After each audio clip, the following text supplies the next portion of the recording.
Bismillahirrahmanirrahim. Kita akan masuk kepada amal-amal soleh di bulan Ramadan. Apa yang harus teman-teman kejar di bulan Ramadan? Dimulai dari halaman 5 ya. Yang paling menonjol adalah puasa itu sendiri.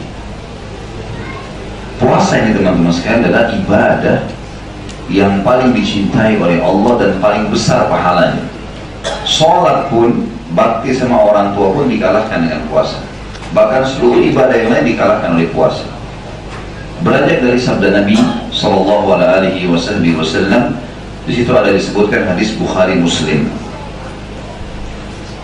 Kullu amal ibn Adam lahu al-hasanatu bi ashri amthaliha ila 700 dhifin yaqulu Allah azza wa jalla illa as-siyama fa innahu li wa ana ajzi bi taraka shahwatahu wa ta'amahu wa sharabahu min ajli lis-sa'imi farhatan farhatun 'inda fitri wa farhatun 'inda liqa'i rabbih wa la khaluqu famus sa'imi atyabu inda Allah min rihil misk.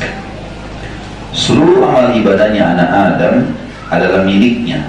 Makna yang lain adalah sudah ditentukan kadar pahalanya. Setiap kebaikan yang dia kerjakan akan dibalas 10 kali lipat sampai 700 kali lipat, tergantung kadar keikhlasan.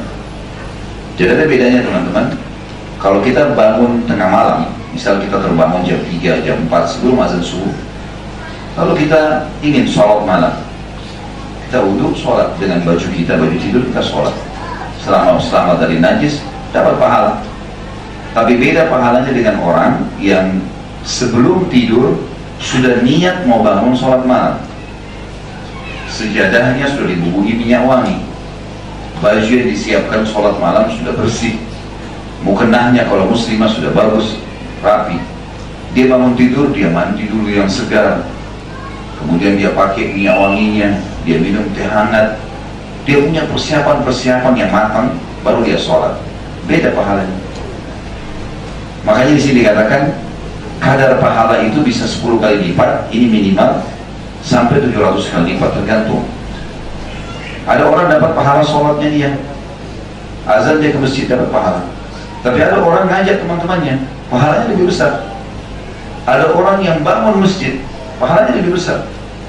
Kan jadi bertingkat-tingkat. Lalu dikatakan oleh Nabi SAW, Allah yang maha suci dan maha tinggi berfirman, kecuali ibadah puasa. Ada pengecualian, berarti semua ibadah lain dikalahkan oleh puasa. Sesungguhnya ia adalah milikku, kata Allah, dan akulah yang langsung membalasnya.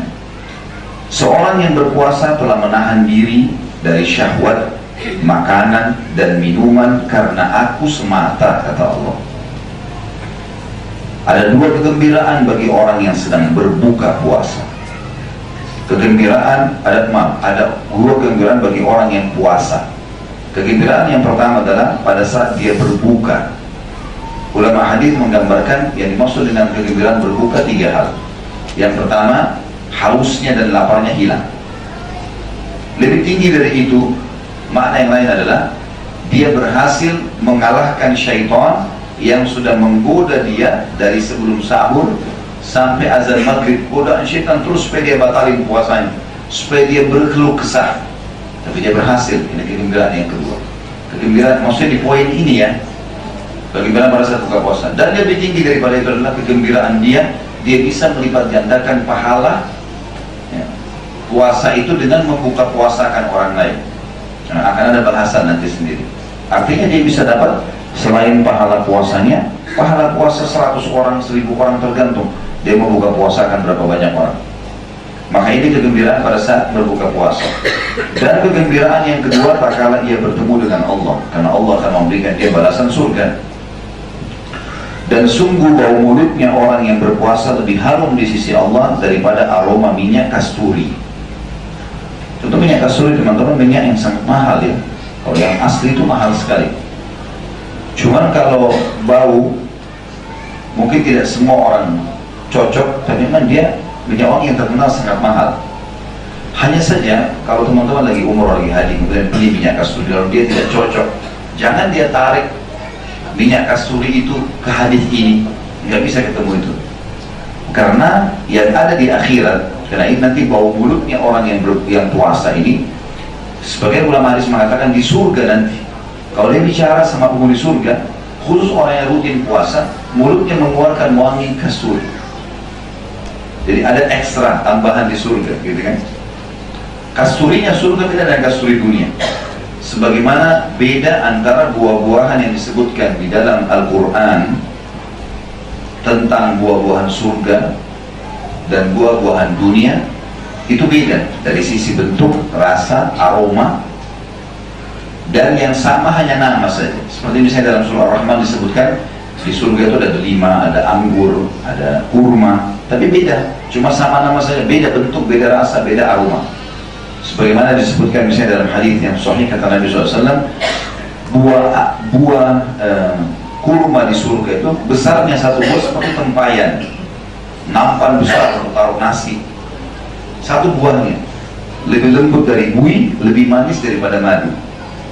Berbeda, tidak akan pernah kita temukan kurma begini di dunia, gitu kan? Jadi cuma sama dengan nama. Makanya kasturi di sini adalah kasturi akhirat dan bukan dimaksud dengan kasturi dunia.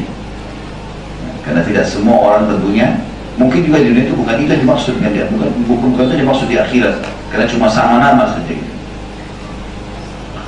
Juga sabda Nabi SAW berhubungan dengan masalah puasa, dan ini teman-teman sekalian syarat dua ini digarisbawahi baik-baik. Hadis Bukhari Muslim, man shama ramadhana imanan, ini digarisbawahi, wahtisaba, ini juga digarisbawahi, ghufira ma taqaddama min dhanbi.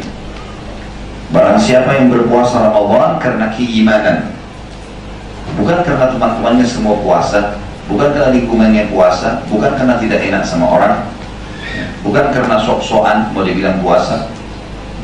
Artinya orang semua tidak puasa pun kita puasa, nggak ada urusannya. Ini keimanan saya dengan Allah. Siapa yang jadikan itu puasanya karena keimanan, karena Allah perintahkan, dan ihtisab, mengharapkan pahalanya, maka dibersihkan atau diampuni semua dosa-dosanya yang lalu.